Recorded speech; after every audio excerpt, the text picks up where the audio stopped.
Hello, I'm Rob Thomas, and welcome to The Road Ahead, brought to you by Club and Resort Business, Club and Resort Chef, and the Club and Resort Chef Association. Today's episode is brought to you by Hunt Textiles. Since 1977, Hunt Textiles has provided a wide range of wholesale linen products to clubs and resorts across the country. If you're looking to upgrade your pool towels, locker room towels, or golf cart towels this season, Hunt Textiles has quality selections that can fit any budget. Custom embroidery is available on any towel that Hunt Textiles offers. Or maybe you are remodeling a dining area and need new linen. Hunt Textiles has a great assortment of options in both 100% cotton damask as well as high-performing polyester napkins and tablecloths. If your facility is in need of a new linen supplier, Hunt Textiles welcomes the opportunity to prove the company to you and to earn your business. Learn more at hunttextiles.com. For today's episode, highlighting how clubs are moving forward to create successful new programs, events, and amenities, and enhanced member experience, we're looking at Wilkshire Golf Course in Bolivar, Ohio, which was recently purchased by Kyle and Samantha Quillen. We have Kyle Quillen here with us today. Hello, Kyle. Hey, good morning. How are you this morning, Rob? I'm fantastic. Thank you. Thank you for being with us. And you got a real quick question. The number one question is why? Why did you buy a golf course? Well, there's a couple of different reasons why. The main one being that Wilkshire has been in business for over 50 years. Locally, it's kind of been a staple in this community. We've got a lot of things going on at Exit 93 in Bolivar, which is about 15 minutes south of Canton. We've got a lot of people coming through here. Some great restaurants, great barbecue, great breweries. And candidly, we've got a lot of green space already. And when the previous owners were kind of looking to exit the golf business, they looked at it, and West Creek Conservancy out of Cleveland was in a position to potentially come down and acquire that using the Clean Ohio grant. And myself, along with a lot of people in the community, if you followed the news, said, hey, we've got a lot of green space and walking trails here already. We really don't need to lose the economic benefit. On top of that, I grew up playing on the course. It's a favorite for a lot of people, and it just felt like the right thing to do. So I reached out to the previous owners, and we were able to pull together a deal. So what's your background? Do you have a background in golf besides being a player? No. So I played golf in high school. Did the after I graduated high school, did the normal scramble gamut and business golf. But really no prior experience from a golf business operation standpoint. But I've been an entrepreneur for the last 15 years, and ran a couple of successful companies, and we thought that there was a good opportunity here to make something happen. Will you be leaning on the expertise of not only your staff, but other golf courses, clubs in the area? Yeah, we've been really fortunate. The folks at Zor Golf Course, which is about 5 minutes down the road and one of the nicest courses in the area, we've been talking with them, and the superintendent over there is actually doing some consulting for us to help get the course back into the shape that it should be in, and that's a good thing. So we think there's a lot of collaboration that can happen between the two courses. You've got two great courses, great layouts, great designs within 5 minutes of each other, and there are very few places that you have that. And with golf course numbers declining, inventory is becoming a problem, right? And so not enough tee times for the golfers that are out there, and we think that having that consolidation where you can play one in the morning or one in the afternoon, or one today and one tomorrow, we think there's a benefit there to collaboration. So you're thinking about some packages, maybe some 36-hole bug special type things? Well, I think that's definitely in the cards. We've got some hotel packages that are running, between the courses in the area, like Oak Shadows and Zor and Wilkshire, as well as some of the courses in the greater Canton area.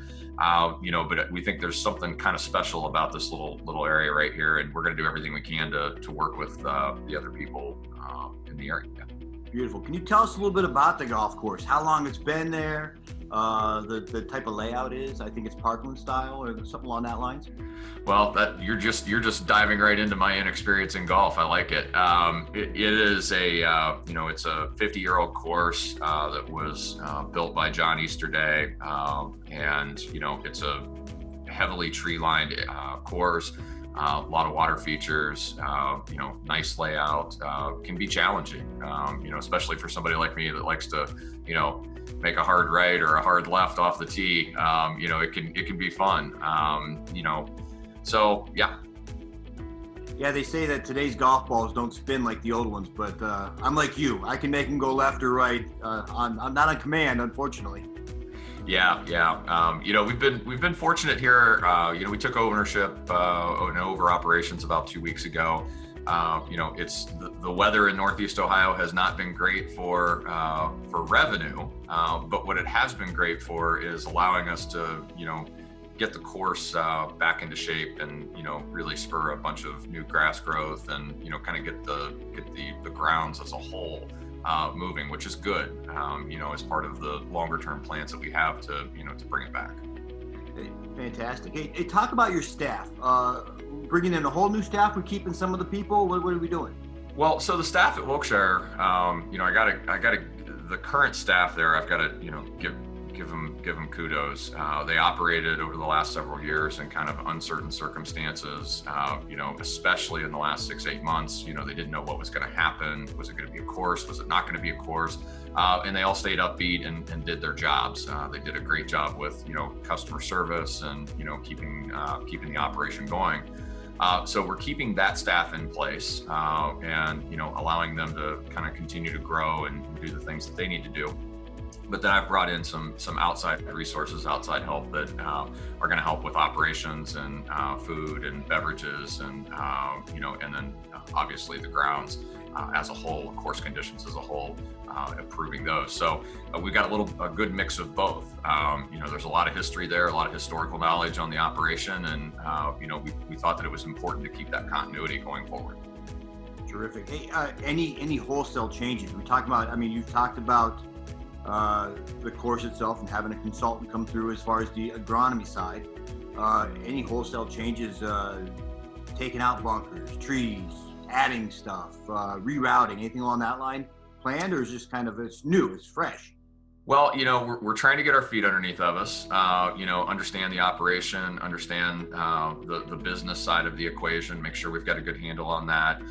We're starting to make some minor improvements. We're going to be upgrading some landscaping and, kind of getting things refreshed from a curb appeal perspective, painting and striping the drive, the parking lot.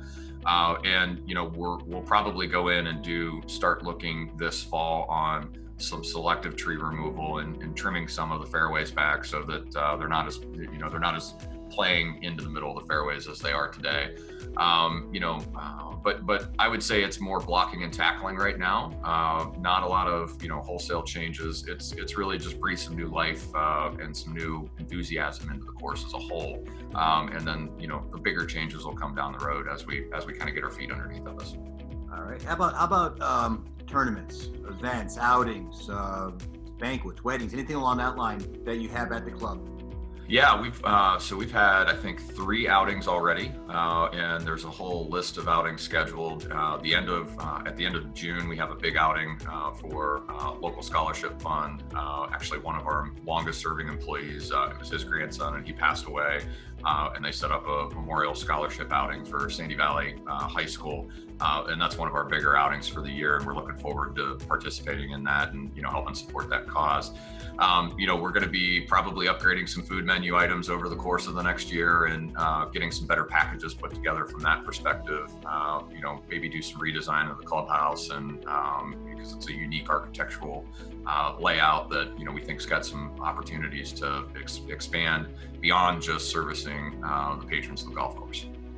Terrific. Hey, I'll get you out on this one, Kyle. So what crystal ball, 5 years down the road, 10 years down the road, what do you envision for Wilkshire Golf Course? I absolutely spectacular conditions on the course. I want everybody to be, talking about how great it is from a fairway and tee and green perspective, and the things that you just have to do to have a successful golf course. But then, going further, it's really creating kind of more of a hub where a lot of people can come to, even if you don't golf. We've got some good stuff happening. The Mash Factory and Mazzarelli Baseball are putting in 6 turf fields basically right across the street from the course. That's going to draw a couple thousand people a weekend into it. And so, we think being able to provide that service from a community perspective is a big deal.